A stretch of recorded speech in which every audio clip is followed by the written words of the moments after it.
नमस्कार। आज की इस वीडियो में हम देखने वाले हैं एमएस एक्सेल के अंदर फाइल मेन्यू क्या होता है और कैसे काम करता है। इसके लिए सबसे पहले हम जाएंगे डेस्कटॉप स्क्रीन पे। डेस्कटॉप स्क्रीन पे आने के बाद हमें यूज करना है विंडो प्लस आर। जैसे हम विंडो प्लस आर करते हैं देन हमें यहाँ लिखना होगा एक्सेल। हम ओके पे क्लिक करेंगे तो आपका जो भी सॉफ्टवेयर है जिसको भी आपने ओपन किया है जो नाम लिख के वो सॉफ्टवेयर आपको खुल के आ जाएगा।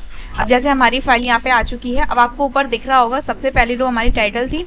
टाइटल के बाद हमारा मेन्यू बार था, तो मेन्यू में आपको दिख जाएगा यहाँ पे फाइल का ऑप्शन। अगर आप 2007 वाला वर्जन या उससे पहले का वर्जन चला रहे हैं तो यहाँ पे क्या आता है, विंडो का साइन आता है। क्लियर। और उसके अलावा आप 7 के अलावा 10 हो गया, 12 हो गया, जो भी हम वर्जन चलाए उसमें क्या आता है, ये फाइल के नाम से आता है। क्लियर। तो इसको दो नाम है आपके फाइल मेन्यू टैब के कि विंडो और फाइल। आप फाइल पे क्लिक करेंगे, सबसे पहले आपको दिख रहा है यहाँ पे इन्फो का। अगर आप यहाँ पे क्लिक करते हैं तो आपने प्रेजेंट टाइम में जो भी वर्क वो खोल के रखी है, मतलब आपने जो भी पेज खोल के रखा है उसकी आपको डिटेल्स यहाँ पे दिखेगी। क्लियर। इसके बाद आपको दिख रहा है यहाँ पे न्यू का ऑप्शन। न्यू में क्या होगा, आप एक और वर्कशीट न्यू ले सकते हैं।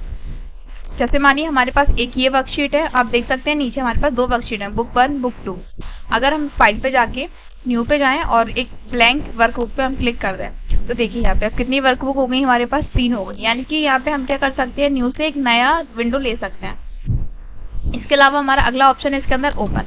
ओपन से क्या होगा, हम पुरानी फाइलों को, रिसेंट जो हमने काम किया है लास्ट टाइम उन फाइलों को, या फिर कोई कंप्यूटर से हम जाएंगे तो यहाँ पे कोई नई फाइल हमने ब्राउज की होगी तो हम ब्राउज कर सकते हैं। मतलब आपने पहले कोई फाइल बना के रखी हुई है तो हम इसके सहायता से हम उसको ओपन करा सकते हैं। तो ये होता है हमारा ओपन ऑप्शन। इसके बाद है हमारा सेव करना। अब देखिए आप यहाँ पे हमारी 3 फाइलें खुली है, बुक 1 बुक 2 बुक 3 के नाम से। यानी कि हमारी जो फाइल है उसका भी कोई नाम नहीं है। अगर हमें फाइल सेव करनी है तो हम वापस फाइल पे जाएंगे, इसके बाद हम सेव पे क्लिक करते हैं और जैसे हम सेव पे क्लिक करेंगे अब ये फाइल हमें कहाँ सेव करनी है, तो ये लोकेशन है, इन पे सेव कर दें या फिर ब्राउज पे जाके हम अपनी लोकेशन फिक्स करें।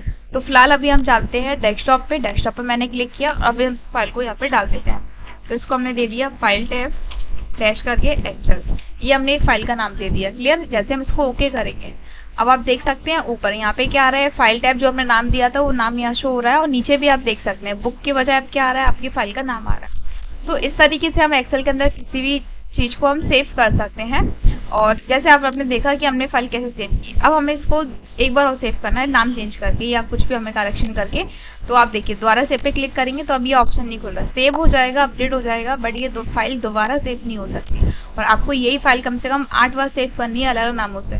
तब हम क्या करेंगे, तो उसके लिए हमें ऑप्शन दिया है फाइल के अंदर save as option. Save as पे जाएंगे, अगेन आपको ब्राउज का ऑप्शन मिल जाएगा। इस तरीके से अपनी फाइल को सेव एज कर सकते हैं। अब यहाँ पे 1 लिखा था, इसको डैश करके हम यहाँ पे 2 कर देते हैं तो ये फाइल नंबर 2 है। अब आप देख सकते हैं यहाँ पे हमारे पास 2 वाले के नाम से ये फाइल आ गई। अब ऐसे इसका नाम बदल के हमें अगेन दोबारा सेव करना है, तब हम सेव एज का यूज करेंगे। और आपने अगर अपनी एक्सेल की फाइल पे कुछ भी बना के रखा हुआ है, तो जैसे मान लिया हमने ये रिकॉर्ड बना के रखा हुआ है, अब इस रिकॉर्ड को हमें क्या कराना है, प्रिंट कराना है।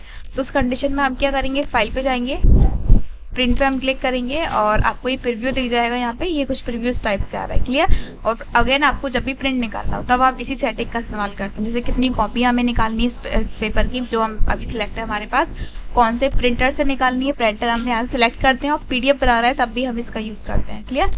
अगेन इसके बाद वो आपसे पूछेगा, जैसे मुझे मान लीजिए प्रिंट निकालना है कोई सा, ये वाला प्रिंटर हमने ले लिया। क्लियर। अब इसका पेजेस कौन कौन से रखना है, मतलब हमें कौन सा पेज चाहिए, पेज नंबर 5 से 4, 2 से 1 या जो भी पेजेस हो हम इसको डाल सकते हैं। ठीक है। अगेन हम पोर्ट्रेट रखना चाहें या पेज को लैंडस्केप, देखिए अगर लैंडस्केप करते हैं तो पेज को चौड़ाई में इस टाइप से आएगा और अगर हमने पोर्ट्रेट किया तो पेज को इस टाइप से आएगा। अगेन हमें पेज साइज सेट करना है तो पेज के साइज पे हम जाकर उसको A4 कर देंगे या जो भी हमें चेंजेस करना है वो हम कर सकते हैं। अगेन इसके बाद हमें दिया इसके अंदर मार्जिन ऑप्शन। तो मार्जिन हम नॉर्मली तो यहाँ पे नैरो रखते हैं या नॉर्मल रखते हैं। नॉर्मल रखेंगे तो कुछ इस प्रकार से आएगा। तो मार्जिन वगैरह भी आप डायरेक्टली सेटिंग कर सकते हैं यहाँ पे। ठीक है। नो स्क्रॉलिंग अगर कराना है तो वो भी अपन देख सकते हैं यहाँ पे। ठीक है। पेज सेटअप पे जाएंगे तो और भी मोस्ट पेज सेटअप आपको ऑप्शन अलग मिल जाते हैं। तो ये होता है आपका फाइल मेन्यू के अंदर प्रिंट ऑप्शन। और अगर इसके बाद हम एक और जब भी वीडियो बनाएंगे आपके लिए प्रिंट का तो पूरा सेपरेट टॉपिक लेके आएंगे किस टाइप से हम प्रिंट निकाल सकते हैं। अगेन आपका फाइल मेन्यू के अंदर अब जो अगला ऑप्शन है वो है आपकी फाइल का शेयर करना। तो जैसे आप चाहते हैं कि अपनी फाइल को मेल कर दें या फिर आप इस फाइल को सेंड कर दें तो हम यहाँ से सेव टू क्लाउड में सेव कर सकते हैं, ईमेल भी कर सकते हैं। ठीक है। अब इसके बाद हमारा है इसके अंदर एक्सपोर्ट करना। तो एक्सपोर्ट मतलब कि अपनी पीडीएफ फाइल को, पीडीएफ मतलब अपनी एक्सेल फाइल को हम चाहे तो पीडीएफ में कन्वर्ट कर सकते हैं या फिर हम एक्सपीएस में कन्वर्ट कर सकते हैं। एक्सपीएस क्या होता है, एक अलग सॉफ्टवेयर होता है जिसमें हम फाइलों को कन्वर्ट कर सकते हैं। जैसे मान लीजिए अगर वर्ड में टेबल बनाई तो वर्ड की टेबल को हम एक्सेल में कन्वर्ट करें, तो कुछ इसी टाइप से होता है हमारा एक्सपीएस। ठीक है। तो इसको हम क्या कर सकते हैं, या तो हम अपनी एक्सेल की फाइल को एक्सपोर्ट कर सकते हैं, भेज सकते हैं पीडीएफ के रूप में, या फिर एक्सपीएस सॉफ्टवेयर क्लोज करना है। अगर हम इस पर दबाएंगे तो हमारे सॉफ्टवेयर था वो क्लोज होने के लिए हमसे परमिशन मांगने लगेगा। क्लियर? तो फाइल ऑप्शन के अंदर क्लोज ऑप्शन क्या करेगा, आपके सॉफ्टवेयर को क्लोज करने का काम करता है। इसके बाद है हमारा अकाउंट। तो ये कौन सा हमारा ऑफिस है, ऑफिस के अंदर हम कौन सा ऐड कर रहे हैं, यहाँ पे लाइट ग्रे डार्क जो भी आपको मोड रखना है उस मोड में आप इसमें काम कर सकते हैं। लाइट ग्रे कर दिया, लाइट हो गया।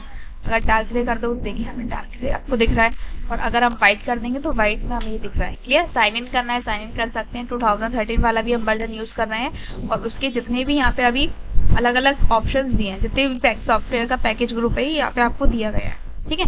अबाउट एक्सेल के बारे में और डिटेल्स चाहिए तो वो आप यहाँ से देख सकते हैं। अब अगला ऑप्शन है आपका फाइल मेन्यू के अंदर, वो है आपका ऑप्शन के नाम से एक ऑप्शन दिया है। यहाँ पे हम जाते हैं तो यहाँ पे हम मल्टीपल ऑप्शंस मिल जाते हैं।